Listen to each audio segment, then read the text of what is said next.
buenas noches a todos y bienvenidos esta noche de viernes a El Catalejo, un espacio de política, de análisis en la política nacional, como cada viernes, en la que pues trataremos diversos asuntos, entre ellos esta semana de balance de las elecciones catalanas tras la victoria de Salvador Illa, eso sí, el candidato del Partido Socialista, pero sin mayoría absoluta. Necesitará llegar a acuerdos y Puigdemont pues ya se ha anunciado que querrá presentarse a la investidura, pretende presentarse a la investidura. Veremos qué pasa con estas elecciones catalanas, aunque están a la vuelta las elecciones europeas y serán semanas de negociación. Además, también hablaremos sobre la ley de amnistía, que ya ha pasado por el Senado y vuelve al Congreso de los Diputados. Tendrá que volver al Congreso.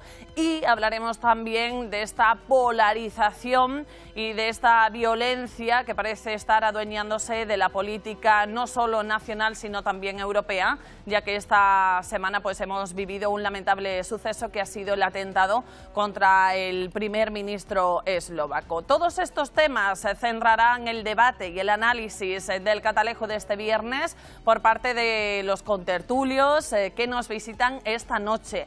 Pero como siempre vamos a hacer un pequeño repaso por algunas de las portadas de los periódicos de nuestro país. Vamos a comenzar con el pasado lunes, cuando los diarios recogían los resultados de las elecciones catalanas celebradas el pasado domingo. El País destacaba en portada: el triunfo de Illa entierra el proceso. El PSC gana por primera vez en escaños y votos y sumaría con RC y Comuns. El soberanismo pierde la mayoría después de 4 décadas pese al alza de Junts. El PP quintuplica sus escaños y Ciudadanos desaparece del Parlamento. La ultraderecha muestra su fortaleza. Vox resiste y entra Alianza Catalana.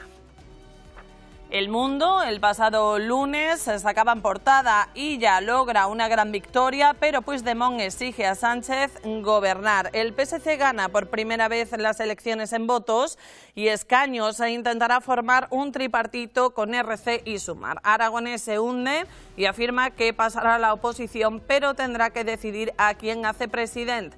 Puigdemont no se rinde, pide unidad al separatismo y recuerda al PSOE que gobierna España gracias a él. Más abajo, destacaba: el PP catalán vuelve con 15 escaños e impulsa a Feijóo ante las europeas. El martes, El País: Aragonés deja la política tras la derrota del independentismo. El presidente en funciones descarta tanto apoyar la elección de Illa como un pacto con Junts. Puigdemont resiste a renunciar y dice que irá a una investidura que es inviable. Destaca también El País: Sánchez cree avalada su estrategia y destaca, entre comillas, el perdón tiene efecto sanador. Y a la derecha, las derechas avanzan con el fin de Ciudadanos y el tono duro con la inmigración. La Vanguardia: Aragonés deja el Parlamento y RC redobla su no a Illa. Los republicanos se quedan sin un posible candidato en caso de repetición electoral, al anunciar el presidente que se retira cuando Junqueras aún está inhabilitado. Cataluña entra en semanas en la que será difícil negociar por las elecciones del 9J. Puigdemont insiste en ser investido con el apoyo de RC y la abstención del PSC. El PSOE deja claro que no interferirá en las decisiones que tome Illa. Los empresarios llaman a constituir con rapidez el nuevo Ejecutivo y evitar el bloqueo. El País: el pasado miércoles, Junqueras se aferra al mando de RC sin aclarar los pactos. Me veo capaz y con fuerza, dice tras la retirada de Pere Aragonés. La mayoría del PP en el Senado, más abajo destacaban, impone el veto a la amnistía. La Vanguardia: el PP veta la amnistía en el Senado, pero renuncia por ahora a llevarla al Tribunal Constitucional. Los populares califican de corrupción política la medida de gracia, que volverá al Congreso para ser aprobada por el bloque de la investidura. El jueves, El País: el primer ministro eslovaco herido muy grave en un atentado. Robert Fico, cuya vida corre peligro, fue tiroteado al acercarse a saludar a los ciudadanos. La policía atribuye motivaciones políticas al hombre de 71 años detenido por el ataque. Y en la columna de la derecha destaca: El País, Salvador Illa apuesta por un gobierno en solitario con apoyos externos.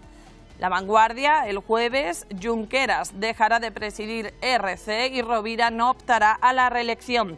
El dirigente soberanista no descarta regresar en el futuro y el partido convoca un congreso en noviembre tras el fiasco electoral. Más abajo, Bruselas eleva al 2,1% el crecimiento español. Por último, este viernes, El País, 15 países piden deportar a los migrantes rescatados en el mar fuera de la Unión Europea. Y a la derecha, la crisis de RC complica la investidura de Illa y las cuentas del Estado. El Ejecutivo apuesta por dar tiempo a los republicanos. Y por último, La Vanguardia. El atentado de Eslovaquia dispara las alarmas por la violencia política en la Unión Europea. Bruselas teme que el ataque contra el líder eslovaco y otros recientes en Alemania desaten una oleada de agresiones ante las elecciones europeas. Pues estas son algunas de las portadas, como decimos, de los diarios más importantes de nuestro país. Es hora de abarcar todos estos temas con nuestros invitados de esta noche. Vamos a recibirlos. Por favor, señores, vayan pasando y tomando asiento en sus mesas. Nos encontramos y nos acompaña esta noche José María Villalobos, vicesecretario del PSOE de Sevilla. ¿Qué tal? Muy buenas noches. Muy buenas noches a todos. Francisco Sierra, diputado nacional de Sumar. Muy buenas noches. Buenas noches. María Díaz, diputada autonómica del Partido Popular. Muy buenas noches. Buenas noches. Y Rafael García, diputado provincial de Vox. Muy buenas noches. Buenas noches, Ana. Bueno, pues bienvenidos todos, buenas noches. Vamos a comenzar hablando, como no puede ser de otra manera. Llevamos ya toda la semana y seguro que hablaremos aún más sobre ese balance de las elecciones catalanas que, bueno, yo creo que tres grupos de los que están hoy sentados en la mesa están contentos con el resultado. Comenzamos con el Partido Socialista, que ha ganado las elecciones, aunque sin mayoría absoluta. José María. Bueno, muy contentos, ¿no? El tema de la mayoría absoluta yo creo que era una quimera para cualquiera en las elecciones catalanas, ¿no? Ya casi que en cualquier elección en este país, ¿no?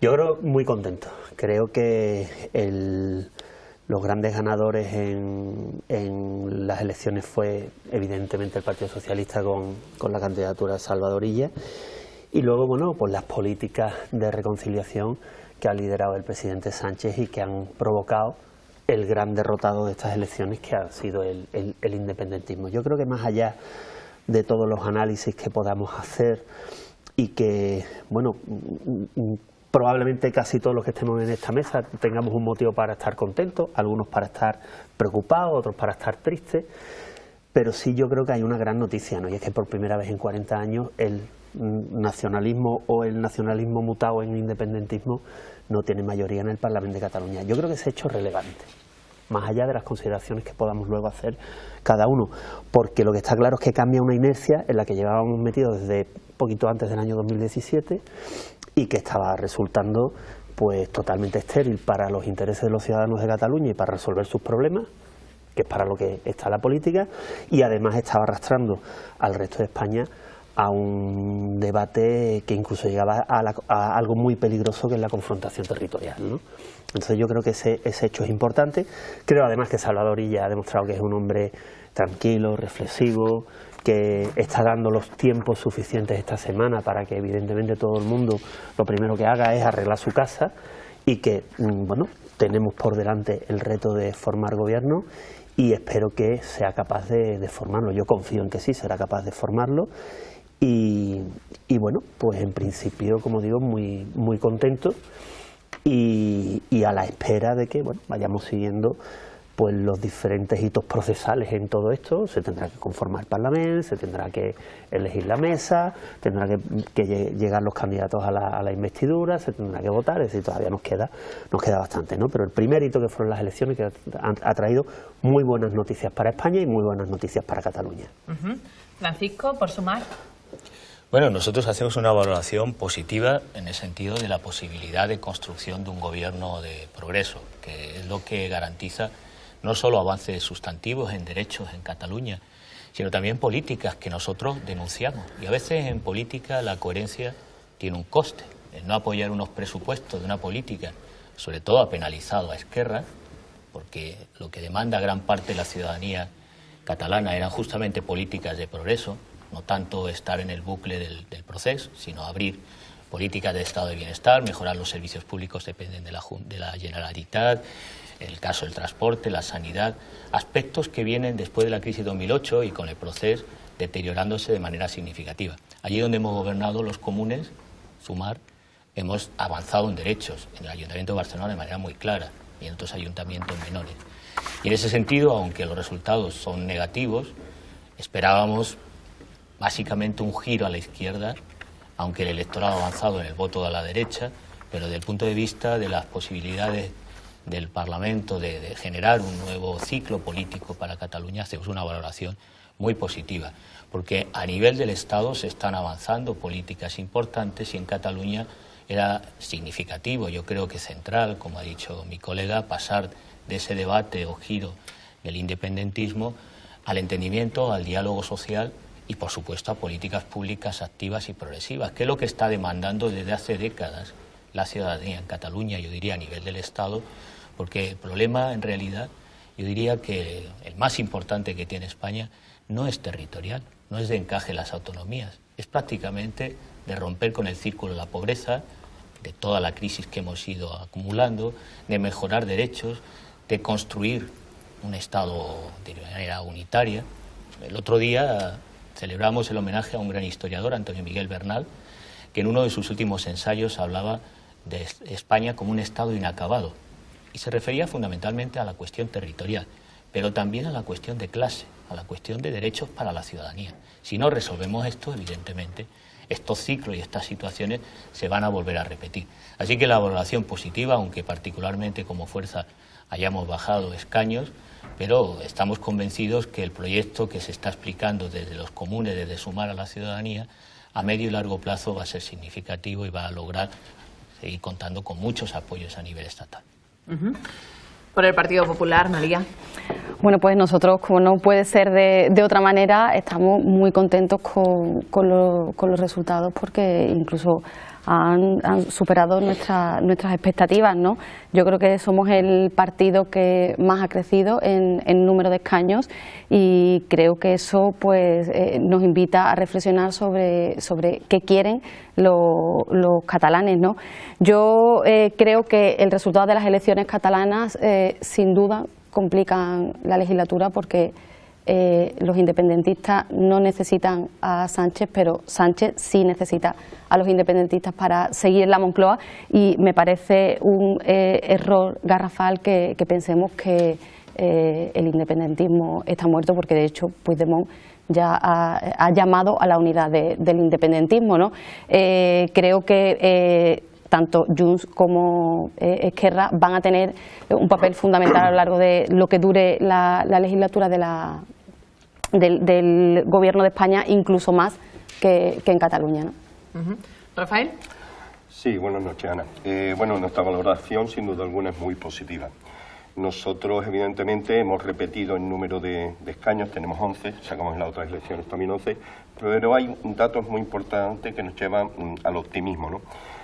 No solamente nos hemos mantenido, sino que además hemos aumentado el número de votos, más de cerca de 30.000 votos en Cataluña, son 250.000 votos en total, lo cual evidentemente nos consolida como una fuerza política, como una alternativa. Hay también una serie de posturas que nosotros vemos muy interesantes, como es el voto joven. Hemos arrastrado una gran parte del voto joven. Hemos arrastrado también mucho voto de inmigrante, el inmigrante legal, que es realmente el más perjudicado con esa inmigración descontrolada que hay en Cataluña. Y entonces, pues nuestro mensaje político está calando en una parte de la sociedad que entendemos muy importante, con lo cual eso nos hace tener mucha esperanza de futuro. José María, ¿estas elecciones catalanas o el resultado de las mismas va a complicar la gobernabilidad de España, como dice María? Yo creo que no. Yo creo que no, yo creo que el pacto de legislatura que firmaron varios grupos parlamentarios con los que salió investido Pedro Sánchez tiene vigencia, y tanto el Gobierno como el Partido Socialista en este caso está dispuesto a cumplirlo, y por lo que parece el resto de fuerzas políticas también, ¿no? Es verdad que evidentemente se produce ruido, pero bueno, estamos ya acostumbrados a vivir en un país en el que el ruido político casi, que es, en muchos casos es ensordecedor, ¿no? Hay una cosa que valoro tremendamente, muy positivamente, ¿no? Y voy a poner un ejemplo. Es decir, yo creo que las elecciones han sido un bálsamo. Si no, fíjese usted la primera intervención que hemos tenido aquí los cuatro, ¿no? Todo el mundo razonablemente contento, todo el mundo pensando en un futuro mucho más esperanzado para España como para Cataluña.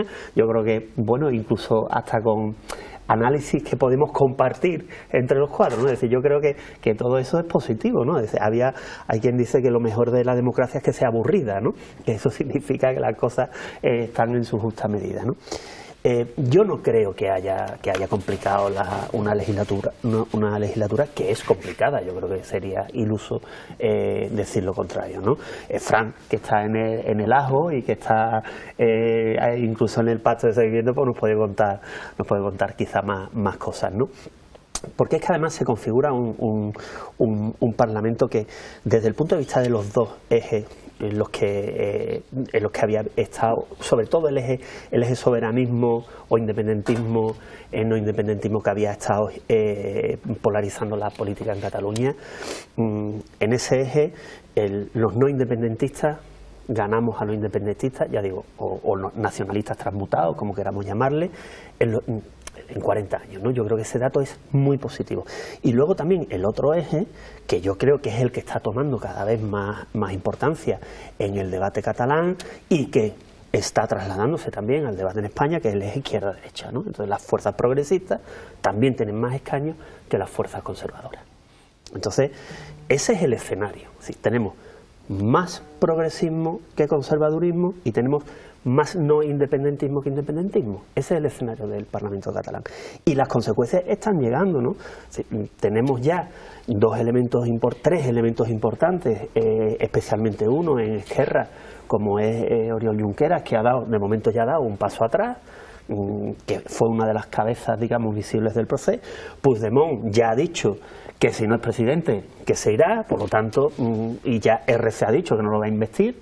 Sabemos que Puigdemont no va a ser presidente, por lo tanto, si esos dos líderes de ese momento, de esa explosión en el 2017, quedan ya fuera de la ecuación, todo el camino queda mucho más llano para que podamos normalizar la situación, que es un poco el objetivo de todos, ¿no? Yo creo que el proceso está enterrado definitivamente, ¿no? Está enterrado definitivamente. Que pueden haber tensiones, que puede haber problemas, evidentemente. Decía María que el independentismo va a seguir. Es que las ideas no se matan. Es que las ideas no se matan. Es decir, usted tiene sus ideas, usted puede perder unas elecciones, pero sus ideas las sigue teniendo. Sí, en este caso los independentistas, pues son independentistas, tienen sus ideas. Podemos estar de acuerdo o no estar de acuerdo. Lo que sí yo creo que tenemos que respetarlas y pelear en buena lid democrática, que es lo que hemos hecho y se le ha ganado. Es decir, ¿que va a haber independentistas en Cataluña? Pues mire, pues sí. Porque son las convicciones personales de ciertas personas, ¿no? Y eso evidentemente no lo van a cambiar unas elecciones, ¿no? Eso yo creo que es evidente. Ahora, que no tienen el marco para poder imponer sus ideas, yo creo que también es una realidad. Creo que también es una realidad. Por lo tanto, ese camino que empezó un poco antes del año 2017, que es verdad que la crisis económica de 2008 lo aceleró, que el 3% también se buscó una pantalla, en fin, que todo lo que podamos analizar, yo creo que eso terminó. Empieza un tiempo nuevo y bueno, yo tengo confianza en que Salvador Illa, que ha demostrado que es una persona templada, que sabe escuchar y que sabe proponer y que ha tenido la suficiente paciencia como incluso mantener un gobierno de RC en la Generalitat, siendo la fuerza más votada en las anteriores elecciones, esperando que llegaran las siguientes elecciones. Yo creo que hay que confiar en que se abre un nuevo horizonte Y repito, el que baje el suflé de la tensión en Cataluña también es bueno para España. También es bueno para el resto del territorio español. Francisco. Bueno, está demostrado, además se ha hecho público, ¿no? Feijóo no quiere ser presidente, por tanto, como no quiere ser presidente, es evidente que hay un gobierno estable, hay una mayoría parlamentaria estable y además la fuerza que se supone puede introducir un factor de inestabilidad, Junts, lo han declarado y en las comisiones donde venimos trabajando, vienen trabajando para una legislatura larga, no para que se apruebe la ley de amnistía, van para una posición larga. Por tanto, tenemos un escenario de estabilidad que tiene que pasar el ciclo electoral, no se va a poder concretar el gobierno de la Generalitat hasta que no salgamos de las europeas, porque hay una concurrencia entre partidos, todos lo tienen que entender, igual sucedió en el País Vasco, y una vez se despejó la incógnita, una vez la ciudadanía expresa con su voto su posición, pues hay que articular las mayorías, que es lo que caracteriza nuestro sistema político parlamentario. Hay que hablar, dialogar y escuchar.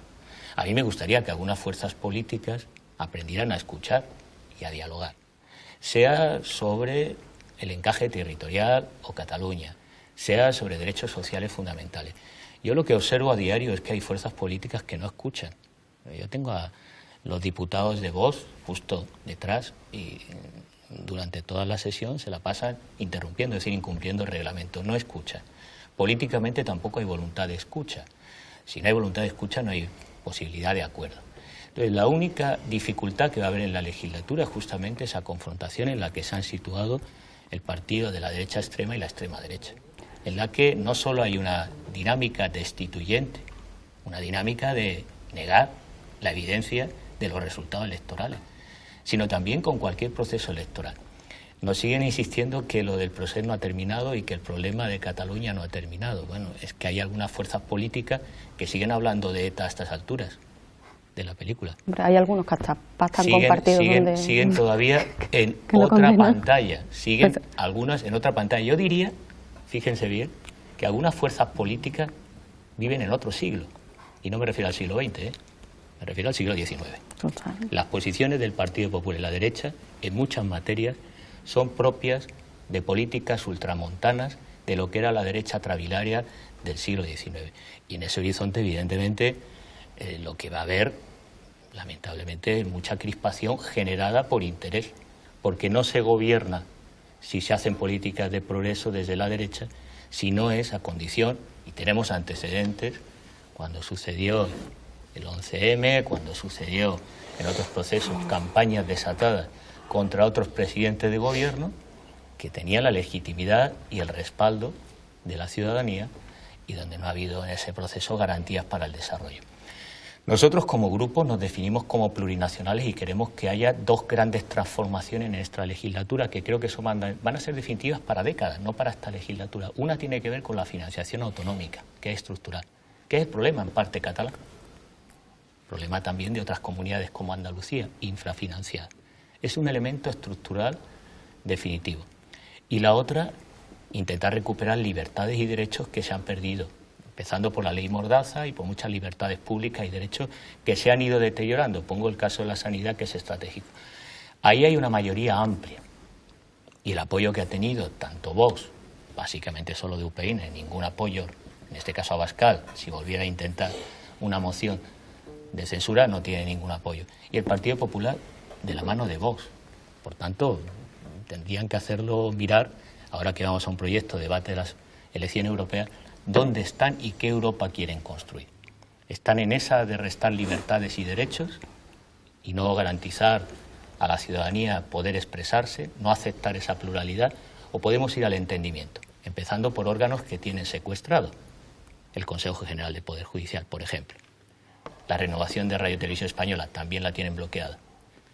Si vamos a un entendimiento, eso va a garantizar no solo prosperidad para los ciudadanos, sino también un entendimiento dentro de las posiciones políticas que son respetables y pueden mantener. Pero si no hay voluntad de acuerdo, creo que la principal dificultad de esta legislatura es esa, porque hay un bloque amplio de mayoría estable y que se va a manifestar incluso en la formulación de los presupuestos próximamente, una vez termine el ciclo electoral. Fuera de ello no hay ninguna otra dificultad para la legislatura. María. Pues yo es que creo que nos siguen colocando el mensaje de que la sociedad catalana ha repudiado el proceso y que el independentismo ha fracasado. Yo es que estoy plenamente convencida de que eso no es verdad. Yo que vengo del gremio de la comunicación, y Francisco seguro que me va a entender, eso es una artimaña comunicativa muy popular de siempre. Se coloca un mensaje de carácter subjetivo con una verdad constatable. Y ya ha ganado, como ganó Feijóo el 23J, sin mayoría absoluta. Posiblemente Illa gobernará, pero ¿a costa de qué va a gobernar Illa? El proceso no ha terminado. ¿De verdad creen que RC y Junts van a llegar a un acuerdo amistoso? ¿De verdad creen que el Partido Socialista en Cataluña no va a ceder a todo lo que le pida?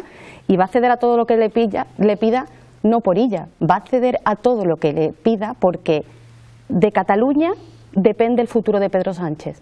Y Pedro Sánchez, a toda costa, quiere seguir en la Moncloa, lo hemos visto, que es que hace 15 días se estaba tomando 5 días de reflexión poniendo a su familia por delante, que es que eso es lo más horroroso que yo he visto en política. Entonces, hombre, decir que el proceso está enterrado, que el proceso está terminado, es que no nos podéis contar que ahora todo va a ser todos felices y contentos, porque es que eso ya no nos lo creemos. Rafael. Sí, bueno, yo creo que realmente el problema es, como ha demostrado muchísimas veces el presidente del gobierno, y no ya de hablar de partidos separatistas, del nacionalismo catalán, no del nacionalismo español. Dice, no, el problema es el presidente del gobierno, que es impredecible. Es que no sabemos nunca por dónde va a salir y dónde va a reaccionar. Y efectivamente, si el nacionalismo catalán no ha muerto, o el proceso no ha muerto, es por Pedro Sánchez, porque lo necesita para gobernar en la Moncloa. Y entonces ese es el problema, ¿no? Los resultados de las elecciones, evidentemente, no hay nada aclarado, porque al no tener una mayoría absoluta el Partido Socialista, pues evidentemente el problema es ese. Entonces, con un presidente del gobierno impredecible, que nunca se sabe lo que va a hacer o lo que va a decir, pues entonces es la duda que hay, está claro. Y no es el resultado de las elecciones, no. Posiblemente, si el Partido Socialista hubiera ganado por mayoría absoluta, hay que recordar que también lo necesitan en el gobierno de España para poder mantener el poder. Ese es el problema. Entonces, por supuesto, está condicionado, está muy condicionado. Y con respecto a, bueno, lo que ha dicho Francisco sobre que hay partidos que todavía hablan de ETA, dice, pues yo le recordaría que ETA ha pasado en esta democracia, en este ciclo político, a final del siglo XX y principio del siglo XXI. Hay otros partidos que cada vez que llegan a una elección o una encuesta, sacan a un general de la guerra, o sacan a Franco del Valle de los Caídos, o van a tirar la cruz del Valle de los Caídos, no sé, o sea, vamos a ver, por favor. No estamos anclados en el siglo pasado o en el siglo XIX, por supuesto que no estamos en pleno siglo XXI. Y sois vosotros muchas veces los que utilizáis políticas del pasado para tratar de sobrevivir en las políticas del presente. José María. Bueno, yo creo que es que hay cosas que realmente el Partido Popular y Vox todavía nos parece que no han entendido, ¿no? Evidentemente el discurso es que Pedro Sánchez es el gran culpable de todo, ¿no? Pero bueno, eso ya estamos acostumbrados desde hace mucho tiempo. Pedro Sánchez es el gran culpable sobre todo de una cosa, y es de que ustedes no gobiernen. Sobre todo de eso. Y eso es lo que ustedes parece que no le perdonan. Entonces, a partir de ahí, pues empezamos las artimañas comunicativas, como bien ha dicho la diputada del Partido Popular. Vamos a ver. Quien decide el gobierno de España es el Parlamento. Y el gobierno de España necesita a los 177 diputados que le dieron la investidura. 177. No 7, ni 3, ni 5. 177. Los que el señor Feijóo, que dice que no quiere gobernar, no fue capaz de reunir. Esa es la realidad que tenemos. Y esa es la realidad que ustedes deben aceptar de una vez. El problema que tenemos siempre es el mismo. Y es que cuando la derecha no llega al poder, intenta deslegitimar al gobierno. Pasó en el último ciclo, porque en el primero era incuestionable, de Felipe González, y pasó con Zapatero. Fran ha recordado la campaña que se inició tras el 11M, ¿no? ¿O no nos acordamos? ¿Cuál era el objetivo? Deslegitimar al gobierno. Deslegitimarlo, que la gente lo vea como un usurpador, como un ocupa, como ustedes en algunos casos dicen, y que a partir de ahí se genere un conflicto de legitimidades. Ese es el juego continuo al que están jugando el Partido Popular y Vox. Pero yo les repito, el gobierno y la estabilidad del gobierno depende de 177 diputados. 177, no de 7. 177. Pero bueno, y de la capacidad de poder llegar a acuerdos. Es que, a ver, tenemos que entender el mandato el mandato que expresan los ciudadanos libremente con su voto a través de las urnas. Y lo tenemos que entender. Y repito, en el Parlamento de Cataluña, el eje independentismo-no independentismo ha volcado al no independentismo. Y el eje progresismo-conservadurismo, izquierda-derecha, ha virado a la izquierda. Y en el Parlamento de España, pues el Partido Popular y Vox están solos con respecto al resto de las otras fuerzas políticas. Y eso es lo que da la capacidad de poder hacer un gobierno. Y a partir de ahí, pues que se conformen los gobiernos. Yo hoy, hace 2 semanas me fui contento de aquí porque tanto la representante del Partido Popular como la representante de Vox llegaron a reconocer que el gobierno es legítimo. Lo dijeron abiertamente. Es que yo creo que eso ahora mismo no se está poniendo en duda encima de la mesa. Pero yo me voy también contento hoy porque ya la representante del Partido Popular ha dicho que ella gobernará. Vale, yo creo que eso es una buena noticia. Claro, pero ¿a costa de qué? Es una buena noticia, pero... Que es la mala noticia para los españoles y los catalanes. ¿A costa de qué va a gobernar ella? Pero si es que al final lo que estamos viendo es que el país sigue avanzando, que la economía está mejor que prácticamente nunca, que estamos avanzando en derechos, que seguimos avanzando con las pensiones, con los salarios mínimos, con los derechos laborales. Es decir, el país sigue avanzando, vamos dejando atrás los conflictos territoriales, que recuerdo quién gobernaba en España cuando se fue el referéndum ilegal del 1 de octubre, recordamos quién era el presidente del gobierno, lo recordamos. Es decir, todo eso sigue pasando y ustedes siguen en el discurso apocalíptico que no se corresponde con la España en la que vivimos. No se corresponde con la España en la que vivimos. Y además irresponsable. Hay una irresponsabilidad que habitualmente cometen ustedes. Y yo creo que llega el momento que también alguien se lo diga. Y es que ustedes juegan a enfrentar a territorios. Vale, por Dios. ¿Por qué? ¿Y por qué digo esto? Y ahora hemos tenido 2 pruebas evidentes. Hemos tenido las elecciones vascas. No han hablado de ETA en las elecciones vascas. No han hablado de ETA en las elecciones vascas. Hemos tenido las elecciones catalanas. No han hablado de la amnistía y de los indultos. En Cataluña no hablan de la amnistía y de los indultos. En el País Vasco no hablan de ETA. Hablan en el resto de España para intentar generar un conflicto entre territorios. Y eso es una irresponsabilidad. Eso es una irresponsabilidad. Y es algo que ustedes habitualmente hacen porque anteponen los intereses de su partido a los intereses del país. Esa es la realidad.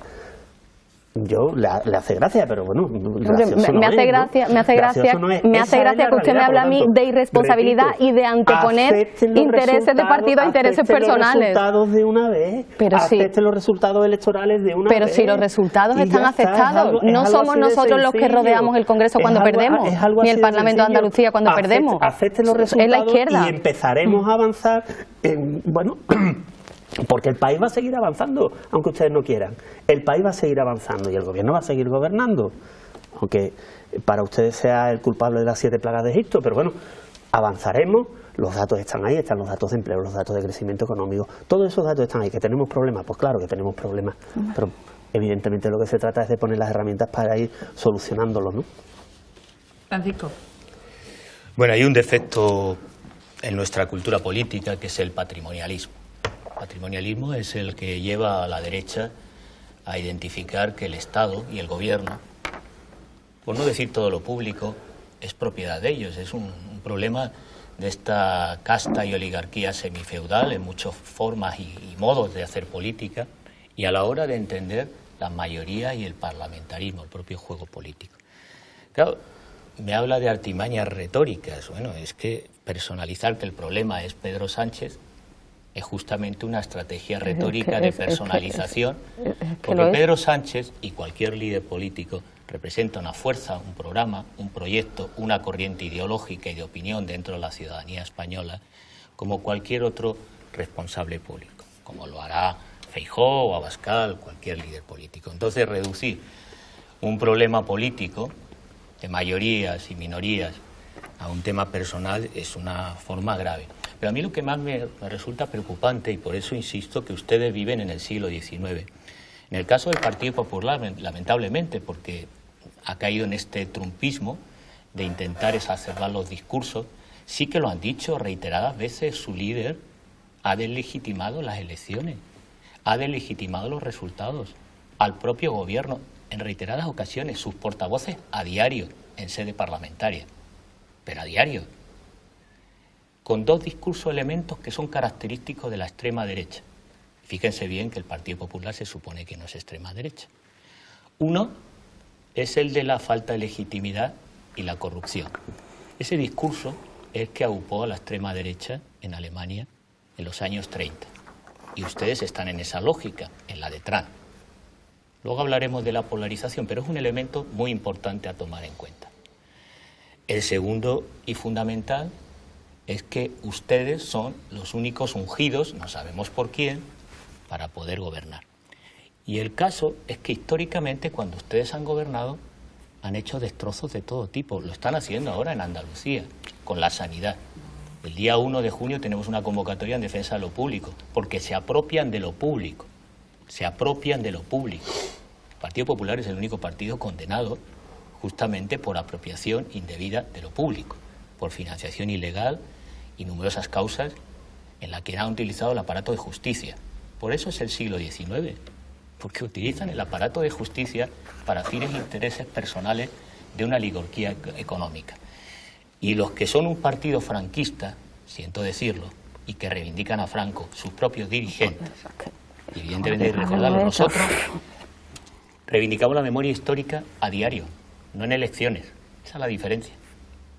Ustedes lo hacen políticamente. Nosotros trabajamos por un derecho.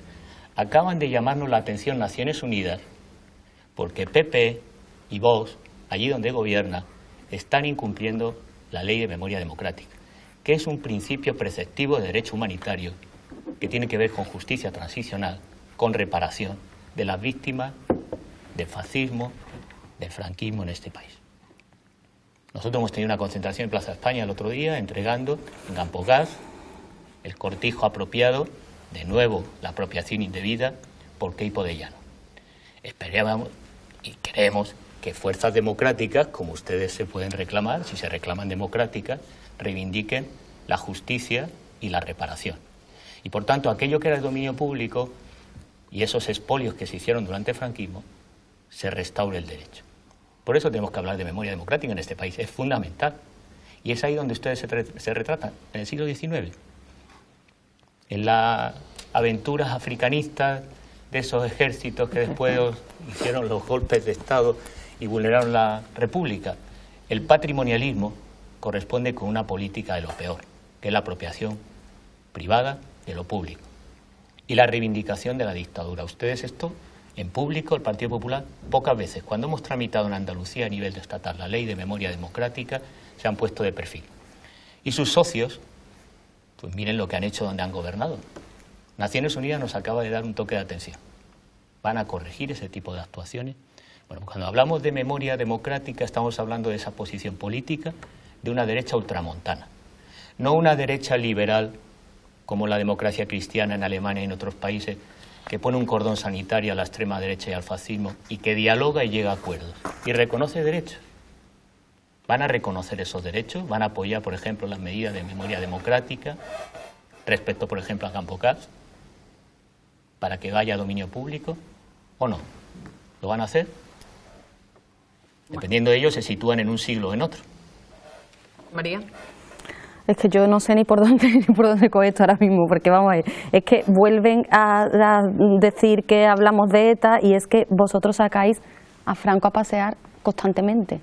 Cada vez que las cosas van mal en España, sacamos a Franco a pasear. Le vuelvo a decir que lo hacemos a diario y que hacemos trabajo y militancia diario con el movimiento memorialista. Pero no lo hacen, créame que no lo hacen por la memoria histórica. No lo hacen por la memoria histórica. Bueno, pues tendrá que explicar esto usted a las víctimas y familiares. Tendrá que explicarlo a las víctimas. Tiene que explicar por qué sale a pasar. Yo a Franco no lo he nombrado en esta. Nosotros trabajamos con ellos por el derecho y la restauración. Yo a Franco no lo he nombrado en esta mesa hasta que usted no ha sacado su nombre hace un momento. Y sí le quiero contestar a una cosa en referencia a la sanidad, que es otra cosa que os encanta sacar a pasear.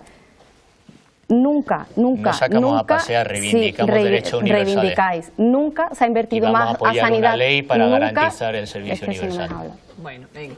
Nunca se ha invertido más en sanidad en Andalucía que con el gobierno de Juanma Moreno. Nunca, es verdad. Es verdad. No es y le emplazo a otro programa que Ana nos invite, traemos los datos, hacemos un monográfico sanitario. No es verdad. En materia de sanidad. Cuando quiera se lo demuestro. Los datos están. Y los datos en este caso matan al relato. No es verdad. Sí es verdad.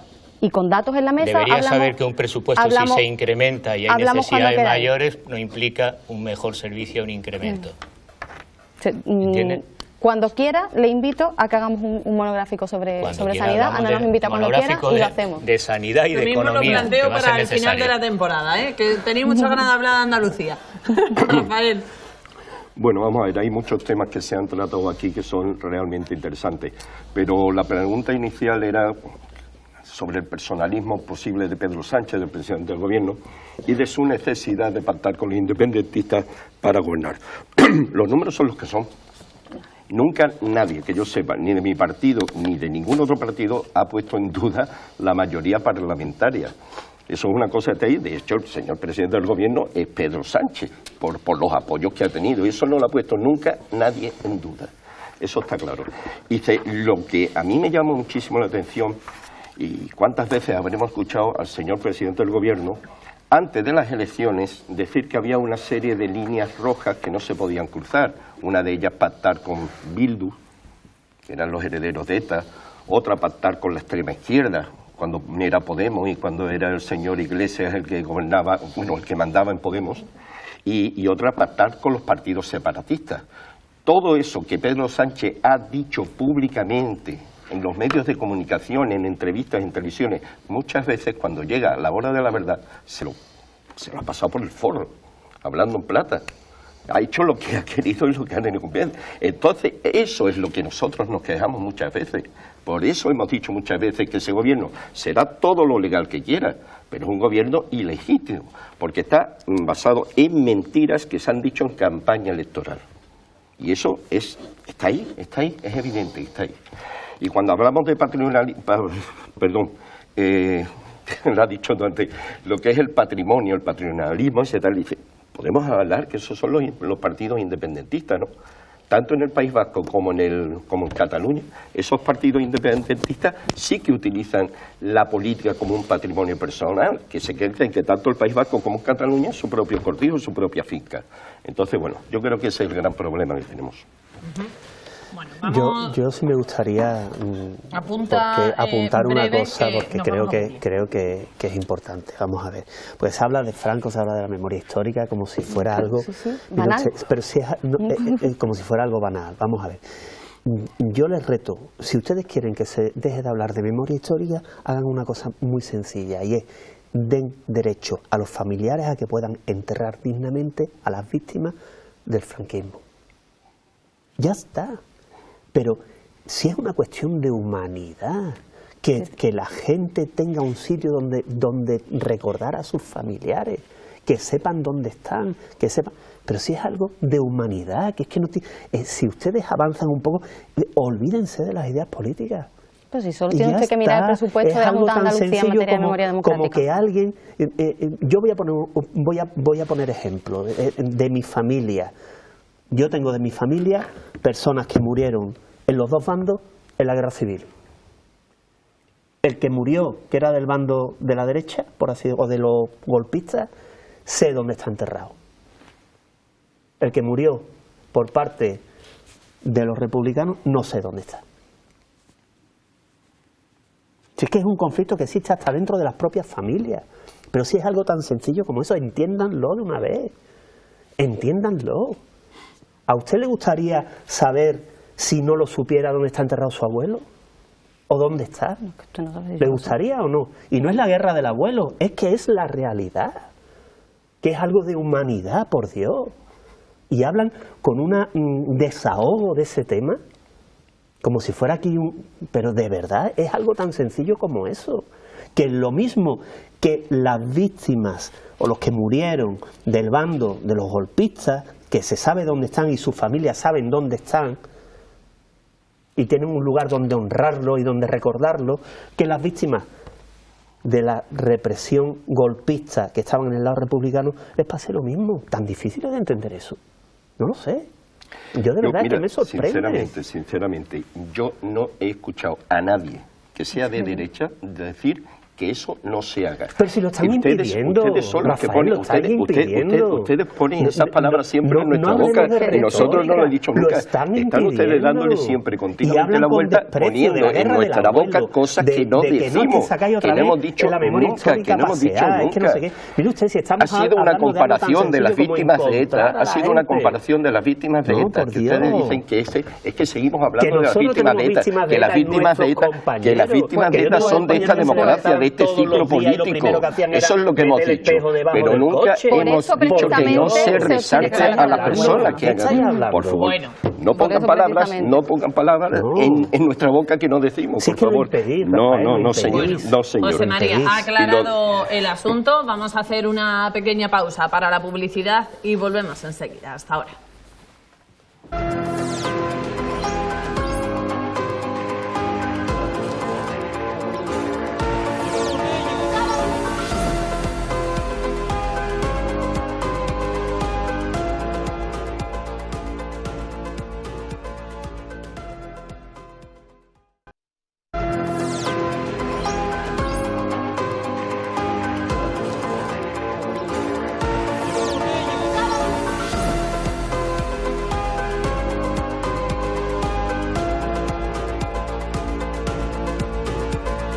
Volvemos en esta noche de Catalejo y no dejamos atrás del todo las elecciones catalanas porque vamos a hablar de la ley de amnistía que esta semana ya ha pasado por el Senado y tiene que pasar de nuevo por el Congreso de los Diputados. El Senado evidentemente pues no ha aprobado esta ley de amnistía, no le ha dado el visto bueno.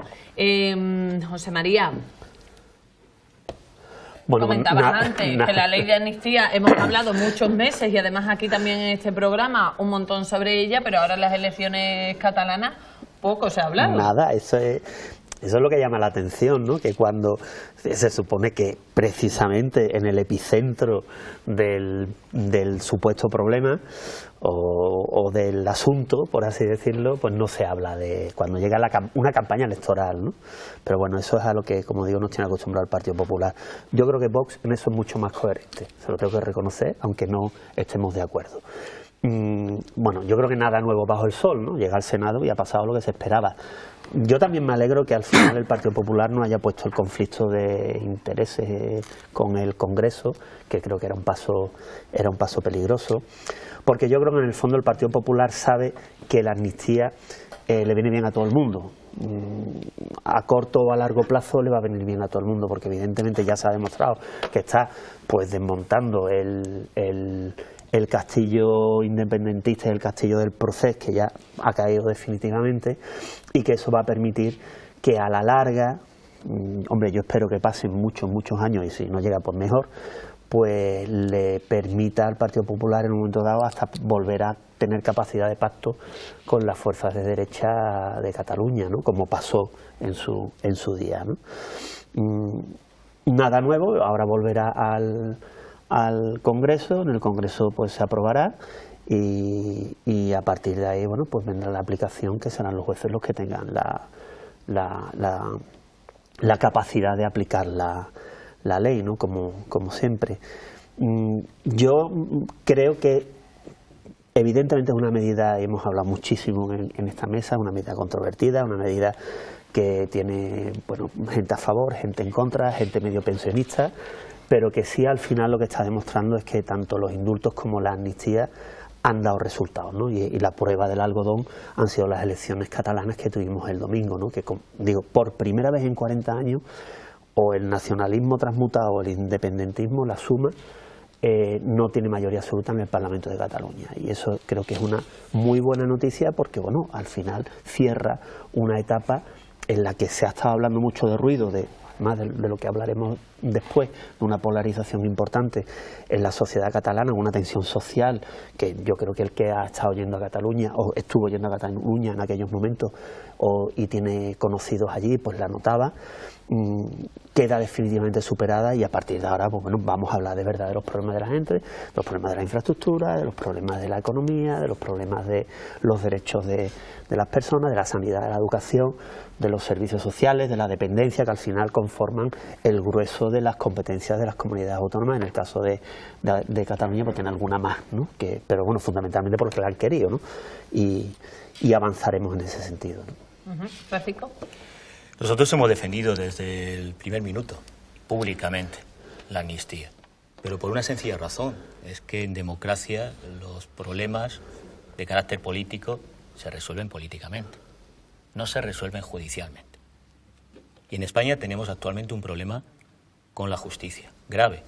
Se está aplicando el lawfare, la guerra jurídica, es decir, se está utilizando a los jueces para hacer política. Hemos vivido capítulos en Sevilla, lo hemos vivido intensamente contra Podemos, la persecución y utilización en numerosos expedientes que luego se cerraban igual que se abrían, es decir, sin ninguna causa, y esto evidentemente no es bueno. Pero además, que la derecha haya hecho, a mí me da vergüenza ajena, el ridículo que ha sido objeto de críticas de todas las formaciones políticas, absolutamente todas, incluida Vox, por una posición de bloqueo de facto, que era una voluntad estratégica de bloqueo. Se ha dado con las comisiones, abriendo comisiones a la vez que en el Congreso de investigación sobre la gestión de la crisis de la pandemia, y amagar para luego retirar. Bueno, esto ha generado no solo generaba un choque de trenes, un conflicto institucional, sino ese discurso, hablan de un discurso de la deslegitimidad. Claro, hay un discurso de la deslegitimidad si tú generas esa deslegitimidad. Conviertes al final la legalidad en un paréntesis, una cuestión. Y se ha hecho constantemente, empezando por las acciones legales que quieren desarrollar y que han anunciado contra Mengol, cuestionando en sede parlamentaria, tanto diputados de Vox como del Partido Popular, que ni siquiera al tomar la palabra decían señora presidenta, que es una cortesía básica parlamentaria. Bien, esos elementos creo que son preocupantes. Bueno, yo creo que la amnistía lo que va a traer son dos elementos fundamentales. Aquellos que siempre reivindican los pactos de la Moncloa, las conversaciones de la transición como modélicas para ir avanzando, yo diría que es el momento para una segunda transición de radicalización democrática y de avance y de derechos, pues establecer acuerdos mínimos. Acuerdos mínimos tienen que ver con elementos como el estado de las autonomías, porque hay que recordar que este conflicto del proceso no inicia con Puigdemont, no inicia con el presidente de la Generalitat, con Mas, inicia con un señor que se llama Federico Trillo y el Partido Popular, cuestionando la legitimidad constitucional del Estatut. Por cierto, esos recursos que se establecieron ante el Tribunal Constitucional eran semejantes a lo que nosotros reivindicamos en el Estatuto de Autonomía andaluz. Y no había razón de ser. Y ahí se genera un conflicto que creo que ahora se tiene que resolver por la vía política. La amnistía es una manera de recuperar la concordia, el diálogo y la paz social, y evitar la confrontación. Podemos establecer un modelo. A mí me gustaría, mirad que soy más francófono y partidario de la cultura francesa políticamente, pero envidio mucho la cultura británica. De nosotros podemos rivalizar y confrontar dialécticamente, pero después establecer acuerdos mínimos y llegar a una cierta comprensión y convivencia democrática para la paz social y para el progreso.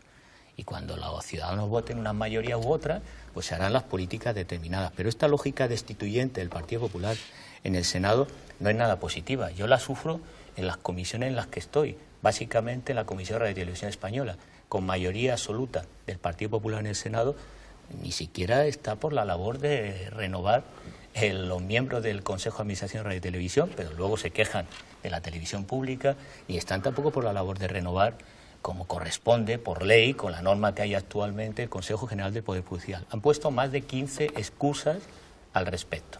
Y con la amnistía ha sido controvertida porque ha habido una posición de la derecha de establecer esto como una compra de votos.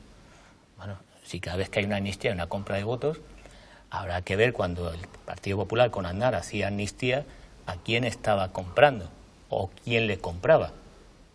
Y evidentemente los datos ahí están históricamente. Yo creo que es un avance y esperemos que después de este proceso de aprobación de la amnistía podamos avanzar en lo que interesa, que es establecer un sistema de financiación de las autonomías, que nos interesa prioritariamente a Andalucía, no solo a Cataluña, y que tenemos que definir para construir esto que el profesor Antonio Miguel Bernal llamaba del proyecto inacabado de España. Tenemos que acabar ese proyecto y esperemos que en esta legislatura se sientan las bases para poder avanzar en esa dirección. La amnistía es simplemente un punto más en ese proceso. María. Bueno, la amnistía yo creo que lo dije aquí la última vez que estuve, que también estuvimos hablando de la amnistía, se ha hablado tanto de ella. La amnistía es una barbaridad, la miremos por donde la miremos.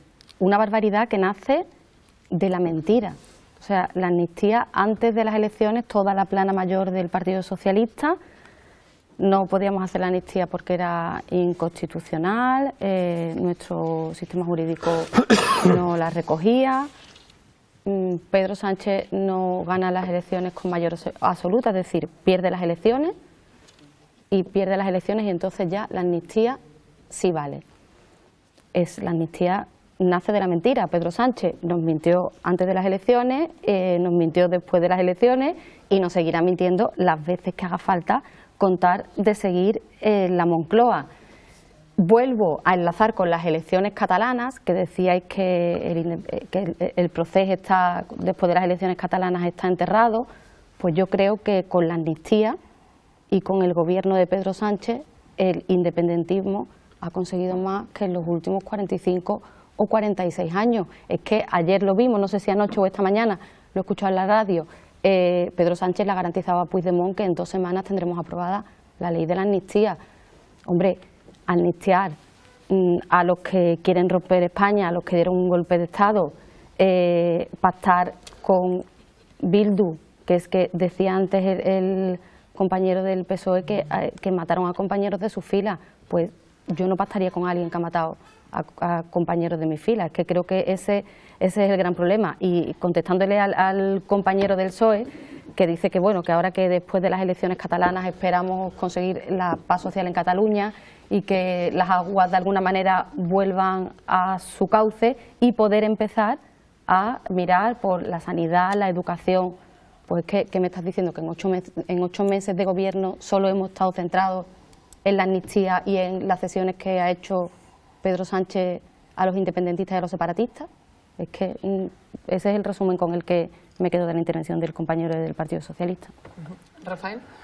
Bueno, evidentemente nosotros siempre nos hemos posicionado en contra de la amnistía. Se ha hablado mucho de la amnistía, evidentemente, se ha hablado mucho de que si es constitucional, si no es constitucional. Dice, pero hay una cosa que sí es cierta, la amnistía rompe el sentido o la igualdad entre los ciudadanos españoles, totalmente. Dice, no solamente es un problema político lo que sucedió en Cataluña durante el proceso, fue un problema de desorden público, fue un problema de terrorismo callejero. Se agredieron físicamente a más de 450 policías nacionales que estaban cumpliendo con su obligación, con el orden que le dieron de mantener el orden social. El otro día escuchaba yo a uno por la radio que ha perdido totalmente la movilidad en el brazo derecho porque le tiraron un adoquín o un bloque de hormigón desde una terraza. Y eso es lo que juzgan los jueces. No juzgan un problema político, están juzgando un problema de desorden callejero. Y además rompe totalmente la igualdad entre los ciudadanos españoles. Porque, ¿qué pasa si aquí en el Alcor, en el viso del Alcor, alguien quema un contenedor o alguien le tira un adoquín en la cabeza a la policía? No vaya a la cárcel. Irá a la cárcel, ¿verdad? Y lo juzgará un juez. ¿Por qué en Cataluña no?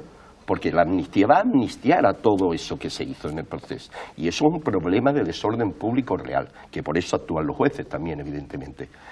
Entonces yo creo que la amnistía, el gran problema de la amnistía realmente es ese, que es que está rompiendo la igualdad entre los ciudadanos españoles. Delitos que se cometieron allí no van a ser delitos, pero que si se cometen aquí, sí van a ser delitos. hay algo que no cuadra. Al final es lo que estábamos diciendo, se van a crear españoles de primera y españoles de segunda. Lamento tener que tomar la palabra porque no se puede mentir en un espacio público por atención a los televidentes. Primero tendría que conocer qué es la figura jurídica de la amnistía, antes de hablar. Eso en primer lugar. Y en segundo lugar, si su razonamiento se aplica a lo que es una amnistía como figura jurídica, España se ha roto varias veces con gobiernos de Aznar por amnistías que ha hecho. En la transición, con amnistías que se han hecho. Por tanto, primero hay que saber qué es la figura jurídica de amnistía. Y segundo, no hacer un discurso grandilocuente de ciudadanos de primera y de segunda.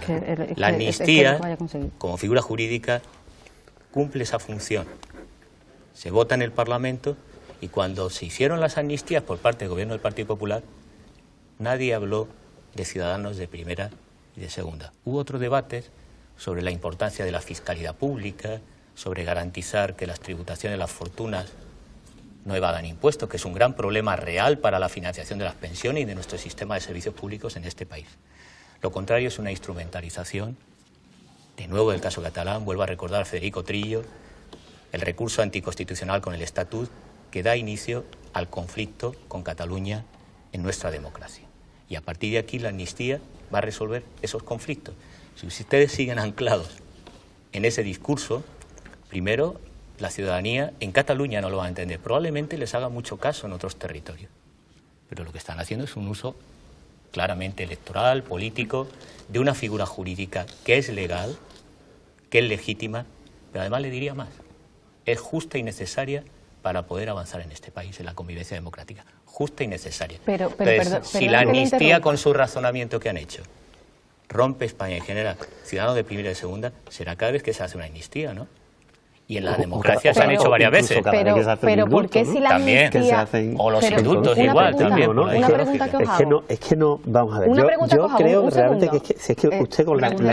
Bueno, una pregunta, vamos a ver. pregunte. Si la amnistía es tan buena para todos y se va a aprobar la ley de la amnistía, se van a acabar los problemas en España y todos vamos a ser tan felices, ¿por qué en campaña electoral no fuiste a las elecciones diciendo que se iba a aprobar la ley de la amnistía? Nosotros si hemos tan ido en era. campaña electoral defendiendo la amnistía El en todo Partido momento. Socialista. Pero además le voy a recordar algo. ¿Cómo se llama este programa? El Catalejo. ¿Y qué significa? ¿Qué es el catalejo? ¿Qué quieres que se lo contemos ahora? Es que a ver si tienen un poco... Quiero que se lo contemos. A ver si tienen un poco... A ver si tienen un poco... una pregunta retórica. No, es retórica porque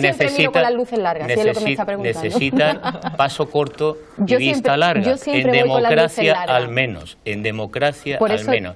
Y lo que están es comprando el modo trumpista de hacer política, que es miopía intelectual y moral.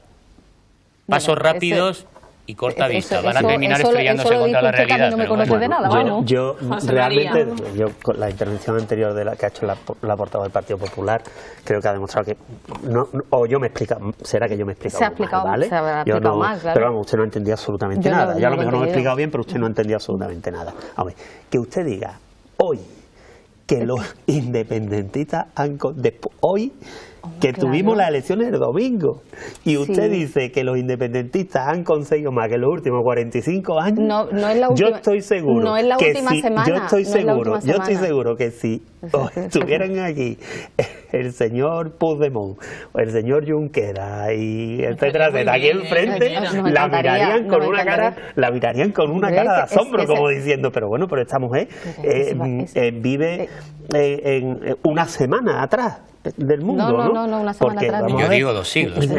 Bueno, por lo menos una semana, ¿no? Pero si acabamos de tener unas elecciones donde han obtenido el peor resultado de los últimos 40 años. El peor. Donde la ciudadanía en Cataluña ha dicho, señores, basta ya. Vamos a hablar de lo que nos interesa. Y ustedes siguen. Pero es que creo que este detalle es importante. Vamos a ver. Es que ustedes aquí hablan de amnistía. Pero cuando han sido las elecciones catalanas, ustedes ni la han nombrado. Ni la han nombrado. Por eso me parece mucho más coherente la postura de Vox. Fíjese usted para que yo diga eso. Fíjese usted para que yo diga eso. Me parece mucho más coherente. Es decir, ustedes ni la han nombrado. Terminan las elecciones en Cataluña, otra vez al lío de la amnistía. Bueno, hasta la votación en el Senado, bueno, no conozco los procedimientos, pero bueno, qué curioso que sea a los pocos días de las elecciones catalanas, ¿no? Oiga, por favor, repito, Entonces, creo que es muy peligroso jugar a enfrentar territorios. Creo que es muy peligroso. Y Fran tiene razón. Es que el germen de esto fue los recursos en el Constitucional y la recogida de firmas en contra del estatus que hicieron por toda España y el boicot a los productos catalanes. ¿O no nos acordamos de aquello?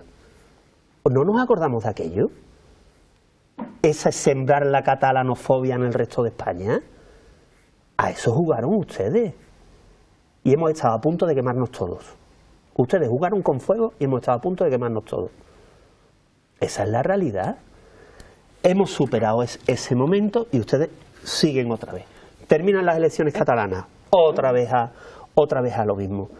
Y sobre todo, hombre, no digan cosas que no son verdad. La amnistía es una ley aprobada por el Parlamento.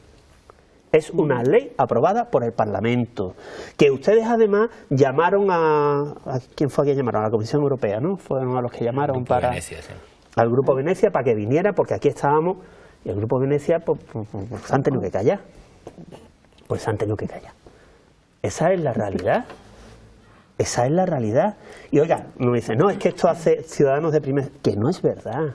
Entonces, a los que todos los indultos, y no vamos a hablar de las grandes amnistías fiscales que se han hecho en este país, fundamentalmente cuando gobernaban ustedes, sino hay indultos casi continuamente, ¿no? En casi todos los consejos de ministros pues hay algún proceso de indulto.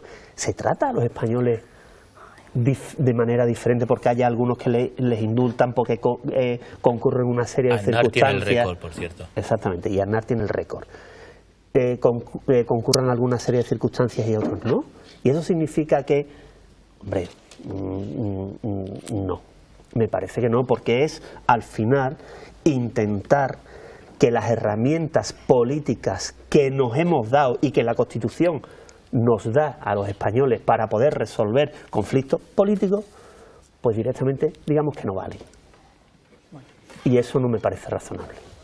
¿Algo que apuntar? Que no tenemos, Rafael. No, bueno, muy brevemente, solamente por el plazo, los tiempos, ¿no? Que te decía José María, que dice, bueno, pues que ahora que han pasado las elecciones catalanas, cuando el Senado ha dicho no, dice, yo creo que eso es una cuestión de tiempo. Cuando el Congreso tramita la primera vez la ley, se pasa al Senado y entonces tienen un margen de 2 meses exactos para tramitarlo y tal, y yo creo que eso es lo que ha sucedido. No creo que se haya aprovechado que han terminado las catalanas para echarlo para atrás.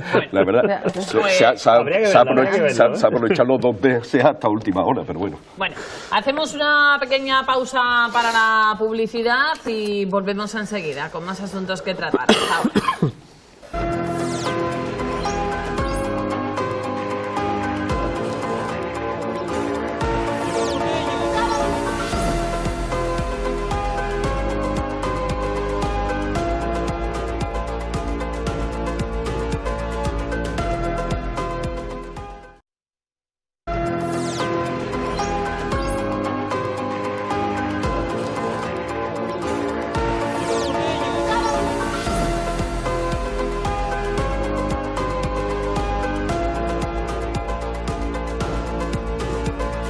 Volvemos en esta noche de viernes con el Catalejo y es turno ahora de hablar de esta polarización, de esta violencia verbal, al menos de momento en España, que se está apoderando de la política. Y sirva como ejemplo lo que ha sucedido en Europa esta misma semana, precisamente el miércoles creo recordar que era, el ataque sufrido por el primer ministro eslovaco, que era disparado en plena calle, después de acercarse a la ciudadanía para hablar con ella.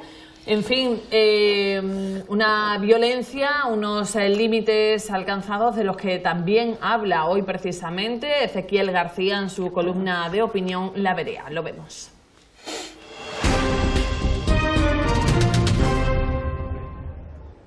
Muy buenas a todos, aquí estamos en esta nueva vereda y hoy quiero hablaros de lo que está ocurriendo en la política europea, nacional y mundial, y es la escalada de violencia verbal que está habiendo en el mundo de la política. Lo ocurrido en Eslovaquia nos tiene que hacer pensar y reflexionar mucho, porque parece ser que lo que decimos no tiene consecuencias, y hemos visto que sí, que las tiene. Yo pido, y hoy voy a ser muy corto, a todos los políticos de cualquier partido que se centren en resolver los problemas de la ciudadanía, que es donde tienen que estar, y no en otros menesteres. Esta escalada de insultos, de tweets, que tienen ustedes los ejemplos de algunos de los ministros, o incluso de miembros de la oposición, lo hemos visto. Estos días en el Parlamento de Andalucía, también con una violencia verbal excesiva, nos tiene que hacer pensar que la sociedad empieza a hartarse en demasía. Así que llamo a la cordura, llamo a la mesura y llamo al espíritu de la concordia del 78. Allí nuestros mayores nos dieron una lección. Muchos de los ministros, parlamentarios, congresistas, parece que se han olvidado, quizás porque no vivieron esos momentos. Yo les digo, hablen con sus mayores y vean lo que era la concordia, lo que era estar de acuerdo o llegar a acuerdos y dejar a un lado los egos. Que así sea. Comenzamos por el Partido Socialista, José María. Bueno, yo lo primero que quiero hacer es mandar desde aquí un abrazo muy grande a mi compañero Manolo Rosado, que ha sido víctima de una agresión homófoba en Sevilla, por lo tanto, y que también me vale como punto de reflexión, ¿no? Decir, oye, lo del el primer ministro eslovaco evidentemente ha copado todas las portadas de Europa y es un zarandeo al árbol para que todo el mundo reflexione, pero que podemos bajar y lo tenemos mucho más cerca de lo que nos parece, ¿no? Y es verdad que los discursos del odio, verbalizados y a través de las redes sociales, pues bueno, van creando un ambiente, van creando un caldo de cultivo en el que luego, al final, en cualquier fuerza política puede haber un desequilibrado que se tome la justicia por su mano y que haga algo de lo que luego todos nos arrepentimos, ¿no? y todos condenamos. Por lo tanto, yo creo que hay que ser tremendamente responsable con los discursos que se están haciendo. Yo voy a poner un ejemplo. El señor Milei, que por cierto viene a España, a mi juicio por desgracia, esta semana, tiene un discurso homófobo continuo. Y habla de que quien tiene relaciones homosexuales es como quien tiene relaciones con un elefante, me parece que es lo que dice, y que haya películas él, y un discurso tremendamente homófobo. Justo después de salir con un discurso de ese tipo, en Argentina, a 3 chicas lesbianas que estaban viviendo en un hotel de mala muerte porque la situación es lo que es, le metieron fuego y las quemaron vivas. Eso pasó, eso pasa. Hemos tenido el tema de la exalcaldesa de Berlín, el diputado de los Verdes en Alemania. Tenemos ahora mismo el tema de, como digo, el primer ministro eslovaco, que nos llama mucho la atención, ¿no? Pero que al final yo creo que no es más que el reflejo de ese caldo de cultivo que yo creo que tenemos que tener todos la suficiente responsabilidad de saber que hay cosas que no se pueden decir y hay barbaridades que no se pueden decir, como la que dijo el señor Abascal de colgar al presidente del gobierno de los pies, ¿no? Yo creo que son temas de verdad, que tenemos que tener cuidado. Y yo y me gusta ser práctico. Nosotros hoy hemos estado aquí 4 personas, cada uno con nuestras ideas. Yo creo que más allá de la vehemencia con la que las podamos haber defendido cada uno, no hemos escuchado ningún disparate en ese sentido en esta mesa, ¿no? Entonces, tendremos que hacer un llamamiento a que haya cosas que yo creo que no se puede consentir. No se pueden consentir, y cuidado que con echar gasolina al fuego, cuidado con jugar con fuego y cuidado con crear ese ambiente en el que luego se endemonia todo y llega cualquier descerebrado o descerebrada y monta un lío de narices, ¿no? Porque, a ver, yo tengo una frase que a lo mejor no es muy políticamente correcta, ¿no? Pero tontos hay en todos lados, ¿eh? Entiéndaseme lo que quiero decir, ¿eh? Francisco. Bien, quienes venimos de la cultura republicana siempre defendemos no solo libertad e igualdad, sino fraternidad. Y dado que hay una tradición importante en nuestra tierra de hermandades, yo creo que hace falta en la política más fraternidad. Y nosotros trabajamos porque esa fraternidad sea posible. Ahora, creo que hay tres ámbitos, no solo el político, creo que hay tres ámbitos que habría que empezar a replantear. Claramente en el discurso político ha habido un cambio. El trumpismo ha permeado con el populismo una suerte de discurso radicalizado, de gran violencia discursiva, pero los que sabemos algo de comunicación sabemos que con la violencia simbólica sucede inmediatamente la violencia física, siempre, en todos los momentos históricos y en cualquier contexto, social o cultural. Por tanto, es verdad que en el discurso público, no solo en sede parlamentaria, en los mítines, en la actividad, creo que hay que atemperar, no solo el tono y el lenguaje, porque escuchamos verdaderas barbaridades. Yo en mi vida he escuchado tantas barbaridades en un lugar público como en el hemiciclo del Congreso. Y a diario, no sesiones excepcionales como la que hubo citada respecto al ministro Óscar Puente, no, a diario. A diario, incluso en comisiones, que no suele ser habitual. Yo tengo comisiones como la de universidades, donde hay un entendimiento con los colegas de la derecha, se pueden llegar a acuerdos, se discute con un tono que es el correcto, el de la cortesía parlamentaria. Entonces, el discurso político es verdad, porque estamos influidos por Estados Unidos y ese modo de hacer política como renta en los resultados electorales se sigue. Y creo que hay que poner límites en términos de autorregulación, claro. Hay un segundo nivel que no se cita y que es paradójico que no se cite. Los medios de comunicación son los principales propagadores del discurso del odio. Incluyo los medios de comunicación, las redes sociales, que no están reguladas, que permiten cualquier discurso, en el que se organizan grupos de extrema derecha, en el que se organizan todo tipo de actividades, golpes de Estado incluido en Alemania, en el que evidentemente es un semillero de odio y habría que regular por salud pública, hay que establecer políticas públicas. Me llama la atención que la FAPE, en la Declaración de Talavera, el Día de la Libertad de Prensa, el Día Mundial de la UNESCO, el 3 de mayo, apelen a los políticos para que no mientan, no desinformen. Yo creo que eso hay que hacerlo de motu propio, por principio ético. Pero los medios de comunicación no desarrollan una práctica adecuada. Es más, está demostrado, vamos a poner el caso de Trump.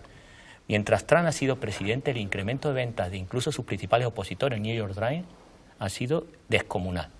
A mayor barbaridades, los titulares del New York Times generaban más ventas, y sucesivamente.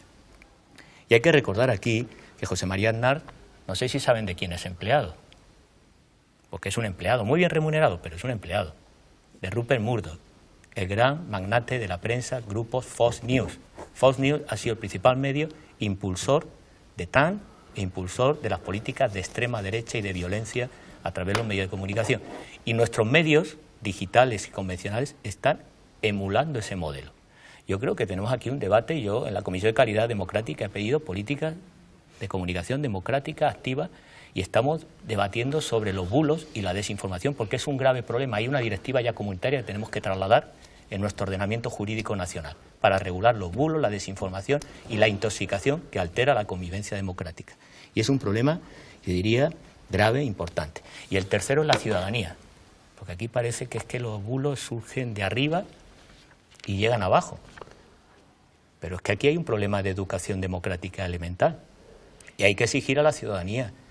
Hay que formarla en el uso de redes, en la ciudadanía mediática, primero para no ser desinformada, segundo para hacer un uso correcto, porque los usuarios de TikTok, los usuarios de las redes digitales, son los primeros propagadores también junto con los medios de comunicación, los peores de Europa, por cierto, según el informe Reuters que tenemos. Genera mucha desconfianza, pero los ciudadanos también promueven ese discurso del odio y no saben los límites entre lo público y lo privado. Piensan que cuando están en una red están comunicándose en privado como lo hacen en una cena familiar, y no es así. Se propaga a nivel global.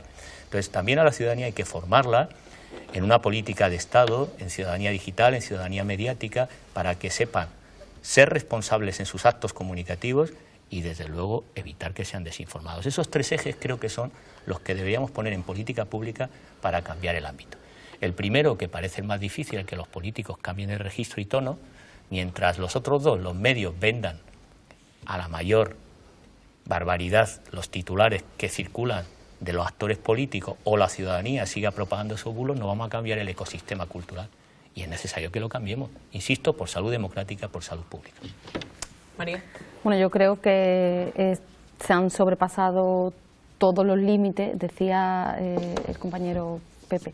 José María. José María. Decía José Pepe María. era mi padre y mi hijo, con lo cual también me vale. Decía el compañero José María antes que todos tenemos que hacer, en otro tema, un ejercicio de responsabilidad, y yo me traigo esa reflexión a este tema porque creo que esa violencia que se expresa, bueno, yo hablo desde el Parlamento, decía Francisco que en la tribuna del Congreso se escuchan auténticas barbaridades a diario. Yo también las escucho en la tribuna del Parlamento. Cualquier tema que parece que va a ser, que todo el mundo está de acuerdo, al final salta la chispa por lo que sea, eso lo ve la gente en su casa, lo ponemos en redes sociales y estamos dando un ejemplo pésimo a la sociedad. Somos nosotros los políticos los primeros que tenemos que ser responsables con lo que decimos y con lo que hacemos, y está claro que hay que poner un límite, no todo vale. Ayer hablábamos en el Parlamento de la agresión a tu compañero, es que no puede ser.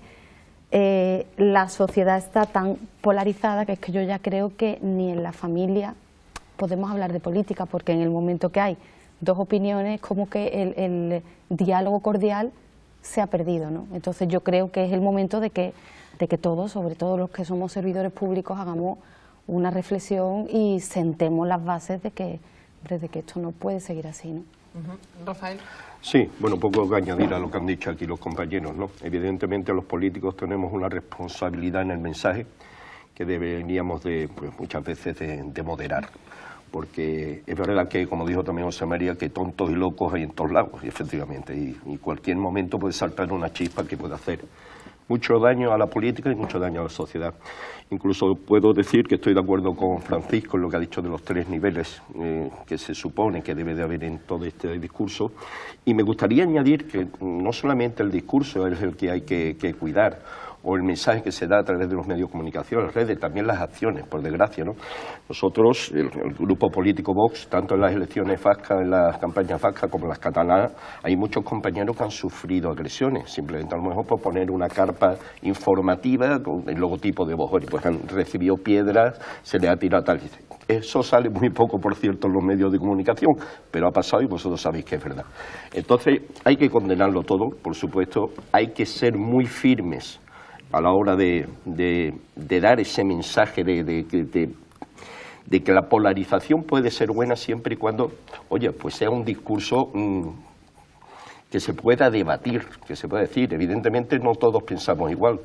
Evidentemente aquí hay una diferencia de opinión, como ha dicho antes José María, bestial, pero sin embargo hemos respetado los turnos y las formas y yo creo que ese es el mensaje que tenemos que dar desde luego a los ciudadanos para evitar esa polarización tan terrible. Desde luego algo tiene que cambiar para pues ir terminando con esta polarización y radicalización que se está dando en muchos sectores. Nos quedamos sin tiempo. Muchísimas gracias por acompañarnos esta noche una vez más. Gracias a los 4, también a todos ustedes que nos acompañan desde casa. Volvemos el viernes que viene con muchos asuntos sobre la mesa en el Catalejo. Hasta entonces, que pasen buena noche.